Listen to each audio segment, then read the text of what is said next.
Today's video is a fascinating story, not least of all because when you think of the 18th century, one of the last things you would ever think of is an internationally organized science mission that's been set up to observe a teensy-tiny little speck in the dark depths of outer space.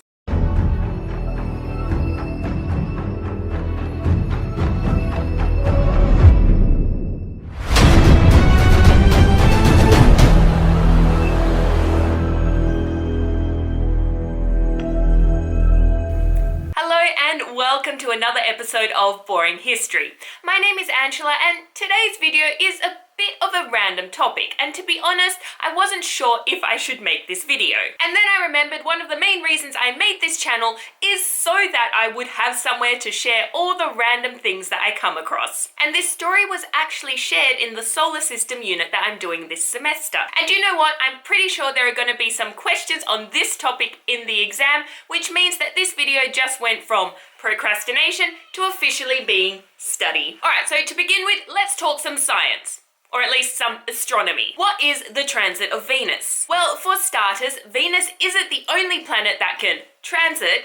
Any planet that is between the Earth and the Sun can perform this little trick. But this video is on Venus, so that's the planet we're going to be focusing on. So the transit of Venus is when Venus reaches a point in its orbit that brings it directly between the Earth and the Sun. And these transits are very rare astronomical events. There are only 2 transits every 1¼ century. Now, if that sounds like a complicated way of measuring occurrences, don't blame me. Blame the NASA website I've been reading. I'll actually put a link to that website down below because if you're into that type of thing, they've got a whole list of letters and numbers and sciencey stuff, and they've actually managed to backtrack and track the transit of Venus all the way from 2000 BC. The last transit of Venus actually happened in 2004. So if you missed that, I'm sorry, but you've probably missed your chance to watch the transit yourself.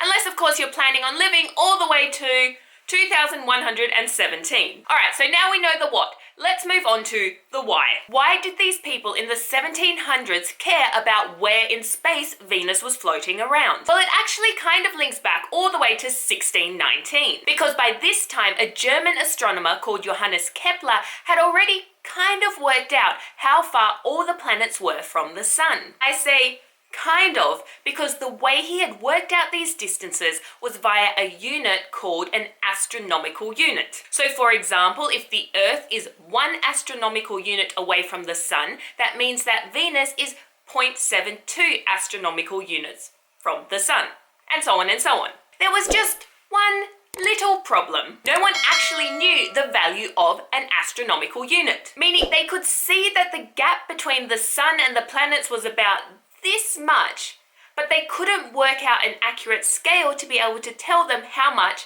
this much was. Science isn't my forte, so if I'm not explaining it very well, I'll put some links down below for you, and then all the smart sciencey people can explain it a lot better. But for the sake of this story, we can move on. So the astronomers of the 1600s needed to know the value of an astronomical unit. How could they do this? Well, in 1677, an astronomer called Edmund Halley was observing the transit of Mercury. If the name Halley reminds you of Halley's Comet, you would be correct. Anyway, Edmund was on an island observing Mercury when all of a sudden he's like, I have a brilliant idea. Why don't we carefully track the transit of Venus across the Sun, and then with some sciencey stuff we can work out what an astronomical unit is. He figured that Venus would be the best planet for this because it was the closest to the Earth, and apparently that makes a difference when it comes to accurate calculations. FYI, the first ever observation of a transit of Venus had actually already been done a couple of years earlier in 1639 by 2 friends, Jeremiah Horrocks and William Crabtree, I think. That is also an interesting story, but we have to move on because we have the 1700s to get to. So Edmund has this great idea.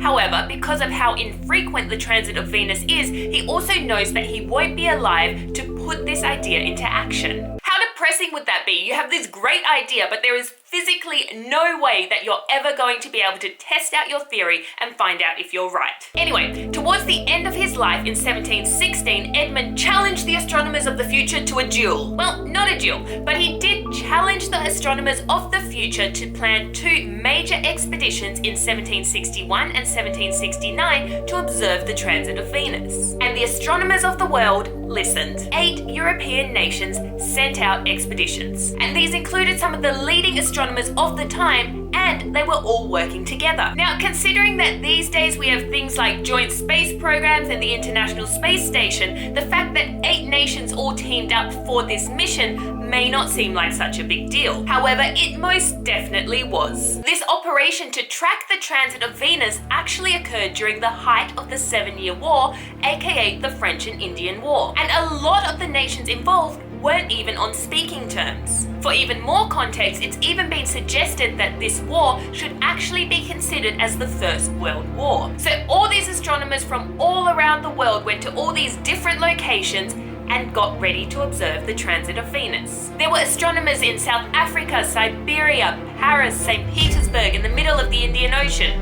All up, there were astronomers in around 70 different locations around the world. Venus arrived and they all took out their notepads and pens and they started writing down sciencey stuff. Edmund Halley's challenge had been met. They would finally be able to work out what an astronomical unit was. The ultimate success. Except that it was actually a complete failure. All the observations and timings had been so varied that there was no way to collate them with each other, which meant that they couldn't be used. Now, apparently this lack of accuracy was due to something known as the black drop effect, but we're just gonna say it was super annoying. So what did they do?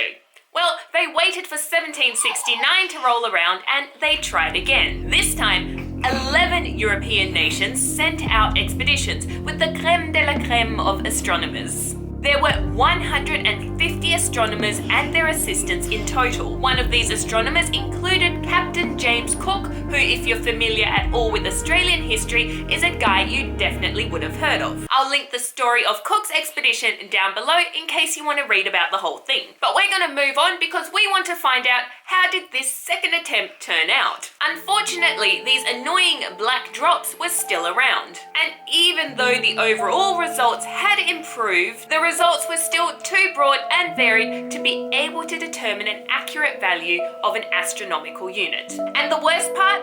They would have to wait 105 years before they could try again. Now, even though these attempts weren't successful, it's still a pretty amazing story, especially when you consider the amount of international cooperation that would have had to have been involved, and this is in a time before telephones, Wi-Fi, the internet. And some of the astronomers really did make the ultimate sacrifice in attempting to make these missions a success. For example, in the 1769 expedition, 4 astronomers actually died. And this one French astronomer called Guillaume Le Gentil, I think, had spent over 8 years away from home on these 2 missions. And because of bad weather, he hadn't even made it to the correct location for either of the 2 observations. And just because that wasn't bad enough, because he had been away from home for such a long time, his family had decided to declare him dead. This means that his wife essentially left him, his family sold all of his possessions, and worst of all, because he was declared dead, he actually lost his seat, or his tenure, I guess you could call it, at the French Academy of Sciences. So the guys who had sent him on the mission essentially gave up hope on him ever returning, because they didn't realize how long and how complicated the mission would be. Apparently, he did eventually find his way back to France, and after a bit of a headache and messing around, he managed to get the whole situation sorted. And to be honest, I could make an entire video on all the experiences that each of the astronomers had.